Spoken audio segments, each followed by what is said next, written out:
Most people think of Liberty Island as a tourist destination, and today it is.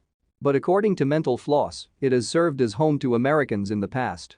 The superintendent of the Statue of Liberty, David Luchsinger, lived on the island with his wife up until 2012, when Hurricane Sandy hit. Luchsinger was provided with his own small brick house on the other side of the island, so he could be close to the statue at all times.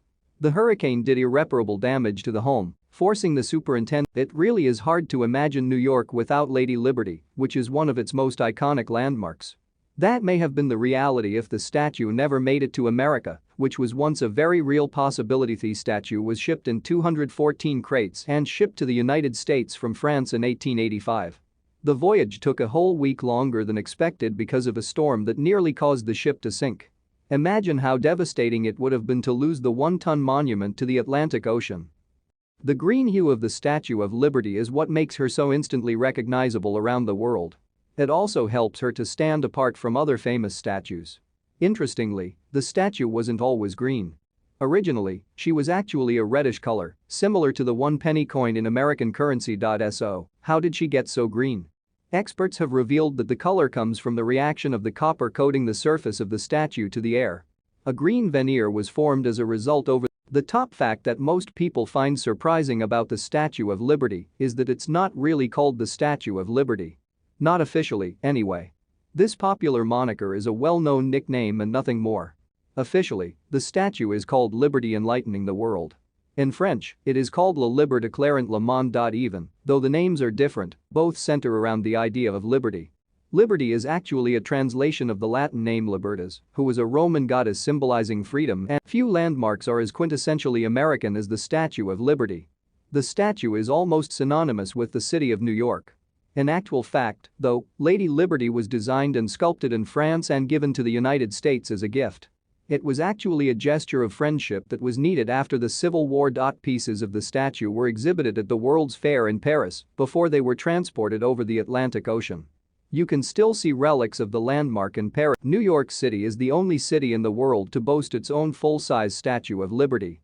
But there was a time when Egypt was going to receive its own statue from the same designer. Bartholdi proposed building a sculpture to place at the entrance of the Suez Canal. Although the statue would have looked different from Lady Liberty in some ways, there were going to be some similarities. The statue would have been called Egypt Carrying Light to Asia and would have consisted of an Egyptian peasant woman wearing a veil and holding a lantern. It's hard to believe that the Statue of Liberty has been struck by lightning before.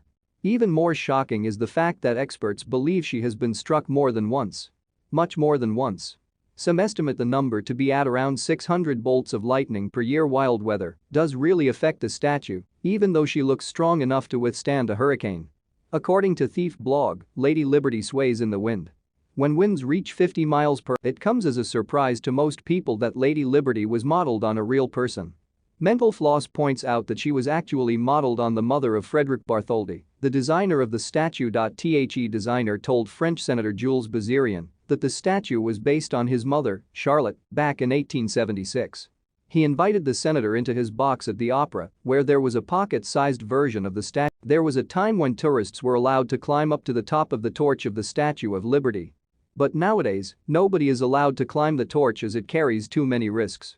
The rule has applied since 1916, when there was an explosion on the harbor island of Black Tom. The blast damaged surrounding infrastructure, including the torch on the Statue of Liberty. But terrorism is the primary concern backing the decision to prohibit people from climbing up. Of course, the statue is stunning to look at, drawing in millions of tourists. But she is also deeply symbolic. Her crown halo, for example, contains 7 rays. These resemble the 7 continents of the world and the 7 seas. Famously, the statue's feet are also chained with shackles that have been broken.